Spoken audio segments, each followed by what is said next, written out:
Hey, you want to see something really scary? What's your favorite scary movie? I'm gonna scare the hell out of you. What was living behind that boy's eyes was purely and simply evil.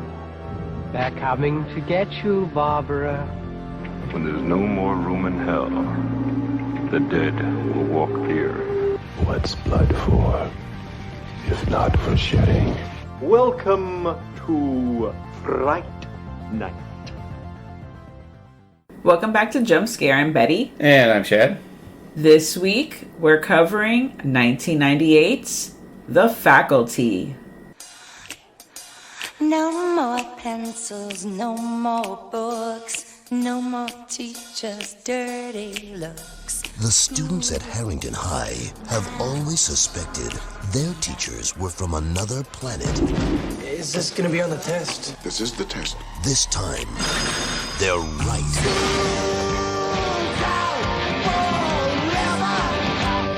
Now, these 6 students won't just question authority. They'll have to destroy it. Critics are calling it hip and scary.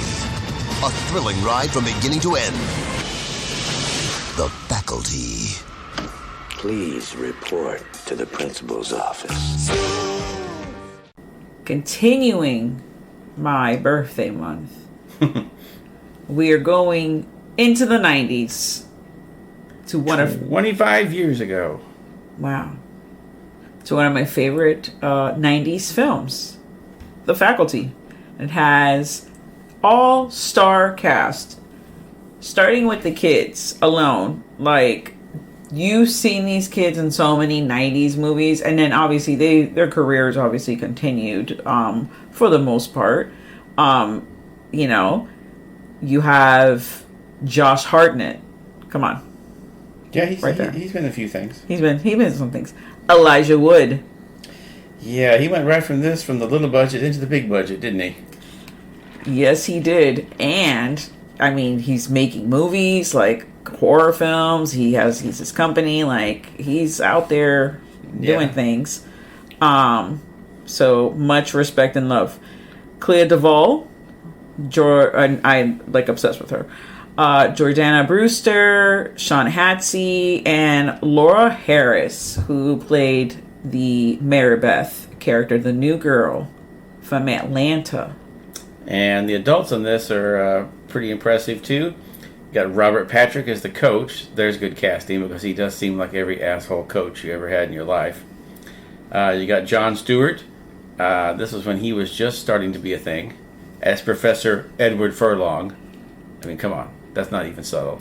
So do you think that... Okay, so this film was directed by Robert Rodriguez, which also is one of those things where, like, looking back at the time, like, okay, Robert Rodriguez, now you're like, oh, okay, you know, he was just starting off back then. And then the screenplay is by Kevin Williamson. So do you think Robert Rodriguez is either a big Brain Scan fan or Pet Sematary 2 or Terminator 2, or just all of the above? I think all the above. I think that's why they named him that. And you also got Piper Laurie as one of the teachers. You've got Bebe Neuwirth from Cheers as, what's her name, Lilith. She's also playing she's playing the principal, actually, Principal Drake. And Salma Hayek as the school nurse. Woo woo! Yeah, I feel like that's the dream school nurse there.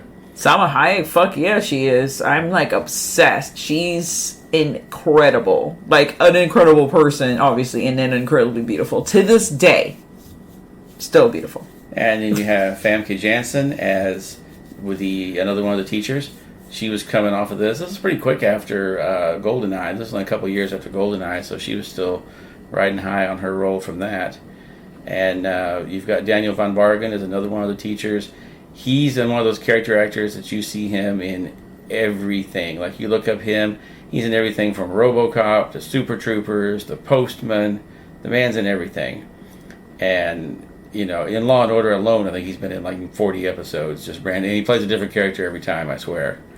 But yeah, so there's a lot of people you'll recognize in this movie. Oh, and then what's his name? Michael McDonald. Christopher McDonald. Christopher McDonald. Yes, as Shooter Gavin from was it Happy Gilmore, and a ton of other things. But yeah, he was in that. Now, the story for this was written by two guys. It was David Wechter and Bruce Kimmel, and they did that very popular Disney movie in the early '80s called Midnight Madness. It's got it's an early Michael J. Fox, it's an early Arnold Schwarzenegger. Schwarzenegger plays like a guy in a gym that they have to get a medicine ball from the gym as part of the scavenger hunt they're on to win $1 million. And of course, Schwarzenegger just kills them with the medicine ball. Of course. What is with back in the day, like in the 80s, where there were so many movies where, like, Brewster's Millions, where, like, people came into crazy money, or that other one where they're like, I don't think that's an 80s movie. Or maybe it is, the car race one. Rat Race. Rat Race, That was in the 90s. About every decade or so, there's one of these crazy ones. Like the 60s, they had It's a Mad World, where they were racing to get money. The 70s, they had all, like, the Cannonball Run and that, where they were trying to get all the money. The 80s had this one, 90s had Rat Race, but they kind of died out after that. It was back in the day when you couldn't just look up clues on the internet. Like when they tell you, oh, it's in California, buried under a big W. I don't know what the hell that means back in 1960. You had to drive to California to see where it was. Now you could just Google Earth it and be like, California, big W. Oh, there it is. We'll just drive straight to that spot. So yeah, I think that's what kind of took some of the mystique away from those movies. So it's a sci-fi film. If you've never seen this movie, definitely watch it. And it's one of those films, obviously, there's a lot of, like, Easter eggs and, like, sci-fi-esque things that came from before, like Clea DuVall's character's Stokely. That's her name, like her nickname. She only has, like, one worded name, like, like Ripley, you know? So it's such a fun movie. I saw it in the theater. Yeah, I did too. This is kind of a mix of Invasion of the Body Snatchers and The Thing. Yeah. And seems like about every 10 years or so, about every 10 years you get another version of Invasion of the Body Snatchers. Because that's one of those stories that's always going to creep people out of the people have changed. They look the same, but they're different. It's also one that's usually very easy to do effects-wise, Oh, yeah. You don't have to do a lot of effects. You just have to show one quick little thing or show it one time, and then they got put in a pod, and now they're a pod person. Yeah. Or they got taken over by parasites or whatever. So for those who have not seen the film, the premise is a student witnesses a murder, the murder of the nurse. He's locked in a closet. And then from that, then she's alive the next day. And from that's when he starts his investigation, because obviously something is amiss. Yep. Now, there's actually 2 students in the closet, but the girl character is kind of like huddled in the corner of the closet, doesn't really see it full on, because Elijah Wood's character, Casey, is like in it to win it. He cannot peel his eyes away. Yeah. Either it's fear of, like, getting caught, or just a mixture of intrigue, because obviously he was an intelligent kid. So, he would be the one to, like, believe in some kind of sci-fi stuff, obviously. Characters are not all friends, because that's going to make a stronger pack, right? Well, you got to throw a little bit of the Breakfast Club in there. You got to dash a little Breakfast Club in there. And they're all, like, going to detention, but now they're going to fight aliens. Now, this is one of the things that one of my big things about this movie that I always thought it would have worked better.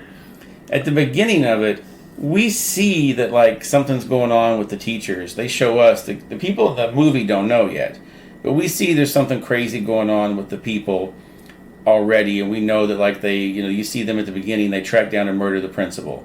Then you see her later, so you obviously know that something's going on. I always thought it would have worked a little better if we had just started the movie where you said it started, when we find out that we see them hiding in the closet. Because if they just started going, the teachers are acting weird, and then we had no knowledge of why they were acting weird.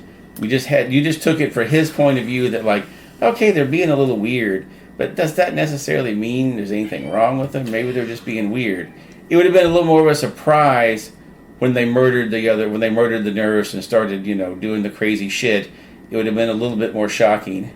I mean, I guess it could have gone in that route, but I disagree with you, because I prefer the way that they did it, which was get a little bit of character development for the teachers, so you as the audience knows that when you see them again and they, you know, are the same but then transform, you see the transformation between the way that they are, because you know kind of a little bit how they are. You know the Famke Janssen character wasn't a sexually driven, you know, confident woman. She was, you know, the 6 foot girl that slouches, you know, and she's meek and she's wearing the glasses. Off and suddenly she's beautiful.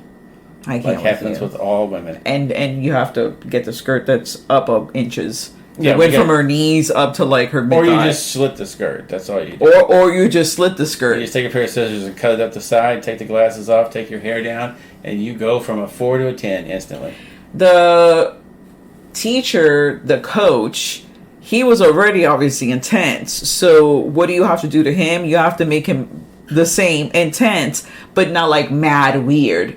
That scene where Elijah Wood is like looking at all the different, like at the teacher, and he's going back and he's like seeing like they're all standing there like being weird with the water. Yeah, they're all just throwing water on their face. Yeah, and it's just they're just like standing in the field and the sprinklers are up, spraying on them. Yeah, and then you see like the old lady character, like the teacher, Piper Laurie's character, how she is, you know. Yeah, he's like something is amiss, because I literally sat in this class and I've looked at this fucking window for like the whole semester. We could be like 3 or 4 months into fucking school. You know what I mean? And it's just like every day the same bullshit.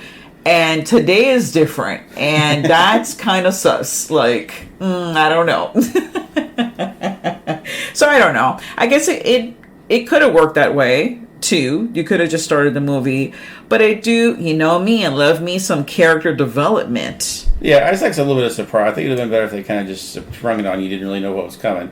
Because you already knew there was something weird with the teachers. But if you had no idea and you were kind of seeing it with them, it would have been a little more fun, I think. No, and then we missed an amazing scene where you get the teacher murdered in the beginning. Like, the principal, she gets murdered, and she's not in the movie again for like a little bit. Yeah. It's not until it's like, oh, because in your mind, this bee is dead. Like, she's gone. Like, they murdered her. They just got her out of the way. But then she comes in and it's like, oh. Now, let's talk about the shower scene. Okay. So, the shower scene where you have the football star, yes, the captain of the football team, which is played by Hatsy. Sean Hatsy. Yes. He is in there, you know, just lathering up, you know, everyone's left, and here comes, first of all, the toes is what gets me. The toes and the shower, like, I can't. And in the whole thing, like, there's no one wearing, like, shower sandals. No. That they just also went in there barefoot. Yeah, that's also that's like the creepiest part of the fucking movie. Yeah, I remember when I was in junior high, they still made everybody go take a shower after gym class. There was no, you can't have sandals. That's ridiculous. Just walk in there. Yeah, it was horrifying. It is horrifying. I hated every minute of it. So when they reveal, so you see it from the toes, so you're like, oh, what the fuck is this? Someone with weird ass toes. But when they pan up, and this is obviously has to be like homage to The Shining. You see this old lady, okay, who we kind of saw earlier in a scene. She was being, you know, recruited by the Piper Laurie character, by the teacher. And now here she is, just naked as can be, you know, in the shower. That's every young man. Let me tell you, I don't know if he just got like PTSD after that and was never able to shower ever again in like a public place. I would imagine, because every teenage boy's nightmare is to have a old naked lady just busting on naked in the shower. Because, woo. Yeah, it would have to be. That's a definite boner killer. It would have to be like, you know, whomever he's into busting in naked to like an amazing looking, you know, just whoever he was the most attracted to person to come in and like eradicate that memory. It would have to be like mind-blowing moment to like really erase that. Horrific. Yeah, that's gonna be something you take with you to your grave, probably. And she's like withering away. She looks like life force. Like she just like someone just sucked it out of her. No, she looks like moist life force. Well, yeah. Well, no, the whole like yes, it is moist life. She's got chunks falling off of her. It's unpleasant. So it's like the life force people if they dipped them in sweat before they turned them loose. It's rough. Now, out of all the teachers, my favorite teacher would have to be the Famke Janssen character, because I feel like they show her the most. She has the most interaction with the kids. Yeah. Specifically, Zeke, Josh Hartnett's character. I mean, because, hello? Have you seen him? Let's talk about Josh Hartnett's rebel drug dealer character. He's dealing drugs out of the back of his car, but he's got a heart of gold, and he's a brilliant guy. You know how he's brilliant? Because he has a microscope in his garage. And he has glasses he puts on when he looks into the microscope. He sure fucking does. And starts cracking out all the science shit. Suddenly he turns into fucking Wilford Brimley and starts cracking out all the science knowledge. And like, how do you know all this stuff? You're just a drug dealer. Well, you gotta know all your chemistry and biology to make these drugs. Dude, you're making bath salts and meth out of the back of your car. I hardly think you're gonna be this kind of a fucking scholar, but I'll let it go. His parents were affluent, so he got an excellent education. Okay. Also, he had the funds to do some kind of crazy thing like that. And also, because his parents were affluent and could care less about him because they were off spending their money and living their fucking lives, they were never home, which is why he was able to get away with the shit that he got away with, because they were always traveling somewhere. So it is a little bit like Brain Scan. There is a character like Edward Furlong in Brain Scan who just does whatever he wants because his dad's off traveling everywhere. Exactly. So that someone definitely likes Brain Scan. I'm going to say Robert Rodriguez. He's a Brain Scan fan. Or Kevin Williamson. Either one. Or Kevin Williamson. Or both. Yeah, or both. But yeah, I just love the when they have the characters that are like that. Like he's the drug dealer with the heart of gold who's also going to be giving you your science exposition here. Well, look, we said it earlier. The nerd girl comes and she takes the glasses off and becomes the beautiful, popular party girl. And when the punk rock guy comes, or the thug, he comes because he's a smart guy. He puts the glasses on. He becomes the smart guy. He's like, hey. Suddenly, I am much more intelligent and handsome now. And I don't know if you noticed, but it's just not any type of glasses. It's specifically Superman's glasses. Oh, yeah. He gets the black frame glasses. Yes. Yeah. Okay. So the Urban Uber Nerd glasses, he puts those on. And the ones that fucking Alec Baldwin was putting on Saturday Night Live and doing his handsome man things. Like, you got to take these glasses off dramatically and increase your handsome factor. I can't. And he did. And he did. Yeah, they're not wrong. But yeah, so I just thought that that's kind of a Riverdale phenomenon too. Where like in Riverdale, you know, everybody's a fucking brilliant. They all have a fucking club underground. I can't with Riverdale. They can't. I can't. I love it, but it's like ridiculous love because you know that it's just the most like outrageous bullshit going on, and this is crazy. It's like all the Marvel movies now. Every teenage girl in the Marvel movies is a genius that can build an Iron Man suit or an Ant-Man armor or whatever the fuck it is. It's always a teenage girl in the back of a like fucking garage somewhere where they, oh yeah, I've got a whole garage to myself here in this giant warehouse where I just build all this shit.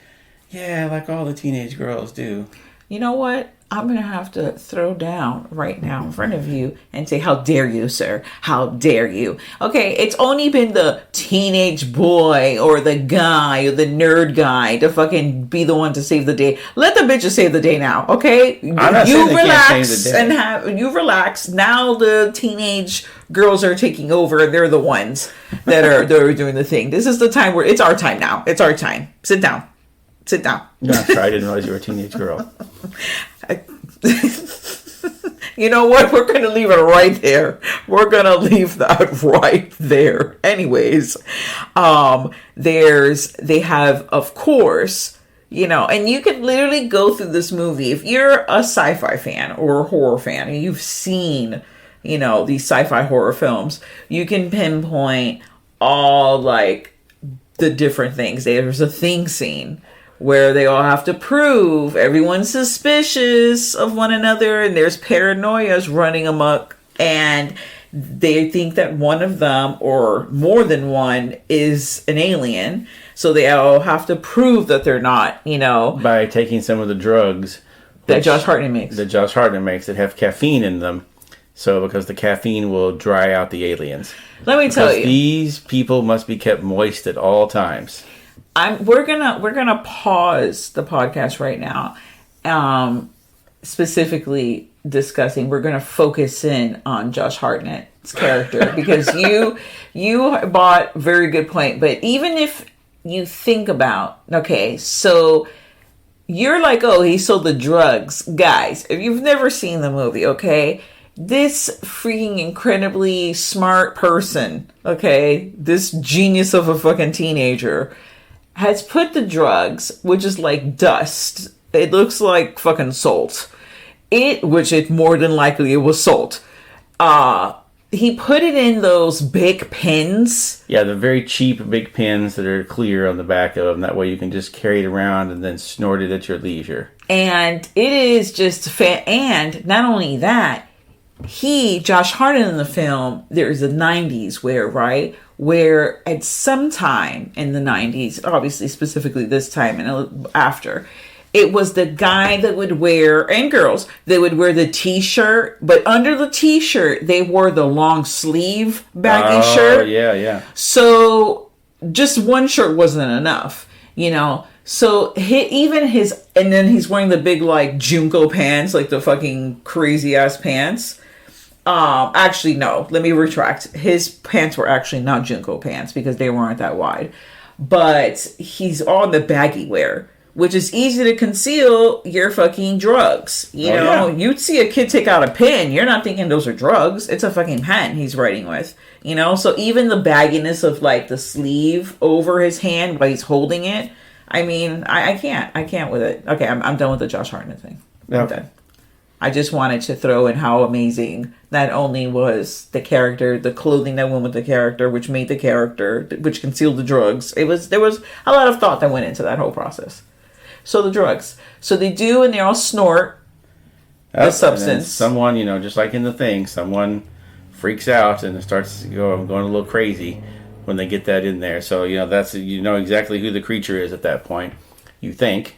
This one did add a neat little twist to it that when you find out later, I think everybody's probably seen this by now, but when you find out who the alien is, that like, oh, since she can manipulate her body, she just cleverly closed her nostril when she went to snort the thing. She just closed it up and then just pretended to snort it. It's like, oh, okay. That was a pretty clever trick. It was a pretty I'll give them that.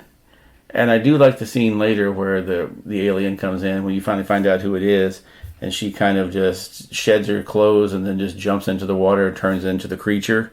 And it just swims across the pool at him. I thought that was a pretty cool transition that they did there. Yeah. Because it was K&B doing the effects for all this, which was pretty early in their careers, too. Well, I mean, they had all done stuff. I think this was pretty early after they had officially formed the company.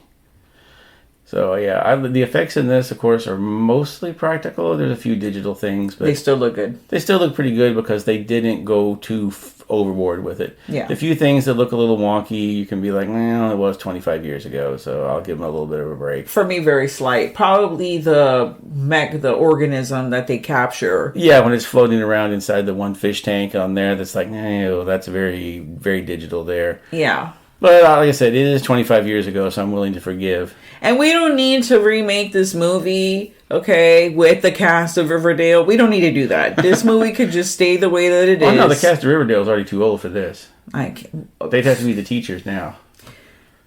Anyways,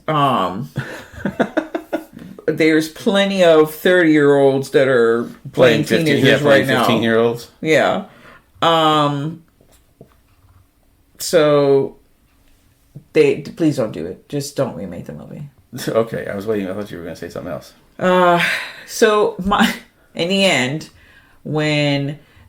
after they do the whole test, the whole thing is they have to figure out, because they were referencing, trying to get Stokely was the one, surprisingly, that was the one that was into Clea Duvall's character. She was into the sci-fi novels of, Rabbit Heinlein. Yeah, they talk about they reference the Puppet Masters because she says, oh, the Puppet Masters came out before Invasion of the Body Snatchers, and then they make the comment of, well, how did Body Snatchers end? And they're like, they all died, which is not completely accurate, but it's more like the Puppet Masters, I think. But yeah. So yeah, they always gotta have the one sci-fi nerd or horror nerd that's in there to tell everybody what's going on. So they come down to that they have to find the queen. Kind of like a vampire too. If you get the main vampire, that's going to kill off all the other vampires, right? So the reveal to that, once, like you said, once you see, there's a scene where Josh Hartnett gets knocked the fuck out by the alien when it's in alien form, right? And he's out for about a minute. And Clea Duvall's character is the one that's kind of like fighting off Mary Beth, the alien. And, you know, they're fighting off and whatever. And Clea Duvall's like, she's in a cage now. The other one is naked. She's stark naked. Because remember, she jumped into the pool and now she's just walking around. Like that fucking scene when Josh Hartnett literally sees Clea Duvall in the thing and he's like, oh no, she got taken because Mary Beth is talking from behind him and she's in the fucking shadows. And she's like, it's her. And when she comes out of the shadows and Josh Hartnett sees her, he goes, but can I ask you, why are you naked? Yeah. And it's like, oh, fuck. I forgot I was naked. I'm not going to be able to pull it off. It's like, duh, guy. That's going to be completely obvious. There's something amiss there. But I love how she tries to seduce him. She thinks about it for a second. She's like, what's up? You don't like what you see? Like, trying to get, you know... She's like, look, we can do this the easy way or we can do this the fun way. It's up to you. One way or the other, I'm taking you over today. Yeah, trying to have convince the queen as Clea Duvall's character when she was just stark naked there is the best. Yeah. It is the best. And I feel like this is another one of those movies we've talked about before that's great to show people, like, when they're first getting into horror and show them this kind of stuff and then get them a little hooked on. They're like, oh, okay, I like this. This is good. Because it doesn't throw them in too deep. Like, I don't think you didn't necessarily want to show somebody the Thing as their first horror movie. You know, that might be a little too much for them. No, I was going to go like, forget about this and just show them straight to Henry. Like, boom, here you go. No, I'm saying like this, you show them, they get the idea, okay, I see. And then you show them some of the other stuff later, and they're like, I see what they were referencing. And that, I think it's another good one that's kind of a starter horror movie for people that are just starting to get into horror. And you're like, here, see this. It's a little bit of, you get a little bit of taste of some stuff from the past. It's a little modern. Well, not now, but, you know, at the time it was. Yeah. Can you imagine someone watching this that's like, probably 20 years old, right? And they're like, oh, this is such a ripoff of Stranger Things. Like, you know, there's a person out there that sees shit like that, or these fucking remakes, and it's like, oh, it's such a ripoff, or things that are referenced in the film, and they're like, oh, you know, this is this and this, and it's like, no, bro, it's not. I told you about the kid I worked with that I talked about Battlestar Galactica, and he said he was going to go check it out, and then came back to me and was like, I couldn't get through it. The effects were so terrible. It was so corny, and I'm like, well, you know, 70s stuff's not for everyone. He's like, oh, it was made in the 70s? I thought it said it was 2000 something. He was watching the remake from 2005. Yeah, wow. It was like, that's too old and corny, and the effects are too dated. I was like, Jesus Christ. If you'd watched the one from the 70s, you would have thought it was like a silent movie. He would have He'd have been horrified. He would have come back. What is this Muppetry? What the fuck is going on? These are just people walking around in suits. Where the hell is the digital effects? This person's obviously not a Star Wars fan. No. And I'm not comparing, obviously, Star Wars or the Battlestar Galactica, either one, to Star Wars. Because, obviously, but still, you know. Yeah, this is one of those things that was just like, oh, God, I'm so old. Yeah, with all the... Oh, my gosh. You're like, oh, no. You should have told him to watch that first season of Doctor Who. That shit is rough, okay? Even the modern Doctor Who. Oh, I'm so sorry. Let me go back. Not the first season, obviously, which is black and white. The one with Eccleston, Doctor Who. Yeah. The mid 2000, the same time frame, like 2005. Yeah, really bad. that would blow the poor kid's mind. I don't think he could have handled it. No, he wouldn't. He wouldn't be able to handle it. We might as well show him a silent film. I give this movie 4 knives. That's because I love it. It is fun to watch. It's like a lot happens in a short amount of time, but like in a good amount of time. It's very fast paced. It's not like, oh, we're here for 5 seconds, I'm for 5 years on this one thing. It moves pretty quickly. It's pretty much once the murders start, there's the typical scene of, oh, nobody believes us and all that. And then after that, it just moves right into almost everybody in the town is an alien and they're taking over and they're coming after them. Yeah. It goes pretty fast. And that's one thing I think really works in its favor is there's not a lot of fat in this movie. You can just, it's probably, what is it, like an hour and a half, I think? Let me look and see. It's not very long. No, it isn't. But yet, as someone that really does enjoy, meat in a story and I need to know things. Now, if you're the person that needs to know where this alien came from, like, you need to know all of its origins and It says an hour and 40 minutes. You're going to be upset because you're not going to get... That's not the point of the movie. The point of the movie is this thing is here, and this is what we have to deal with, and how we're going to figure it out. Is it going to get us, or we're getting it? Like, that's it. The end. Yeah, and I really think that works better most of the time. The more you explain, like I read a zombie novel once that it was okay, but then they got to the end of it and they tried to explain the zombie virus, and I was like, nope, I'm done. It was such a corny explanation for it that it's like, no, don't explain it. You don't need to know. Why do we need to explain at the end of the book? Like, what was going to be the point of that? At the It's end already of the book, done. Then they tried to. I was like, oh no, don't try to explain the zombie virus. We already know it's a zombie virus. Just let it go. It'll be fine. But no, that just makes it worse. Yeah, and if you're a fan of the 90s, as a lot of people are currently fans of 90s clothing, get into this movie and then watch all the other 90s movies. There's a lot of them. After Scream, forget about it. It was just boom, boom, boom, boom, boom. Like, it was inundated. Because before that, I didn't go to the movies as much before. I mean, I was really young, so maybe I couldn't go to the movies myself. But I remember watching, like, Tommy Boy in the theater. And I can't even remember what was even going on at the theater at that I just time. remember this was being heavily advertised back at the time of he had the epic voiceover guy doing the thing of like from the writer of Scream and the director of From Dusk Till Dawn, and the scenes where they're like ripping off the paper cutter to use it like a machete. Like that's the scene where they're showing on the trailer where they're ripping that off and saying that, and you're like, oh, they're playing up that's a slasher and going to be super violent. Which it wasn't really as violent as they made it out to be, but they really, played up the From Dusk Till Dawn and Scream aspect, like you were going to see the most violent thing ever. But it's still good. I'm just saying, it's funny how they, I try to advertise this stuff. This movie definitely is better.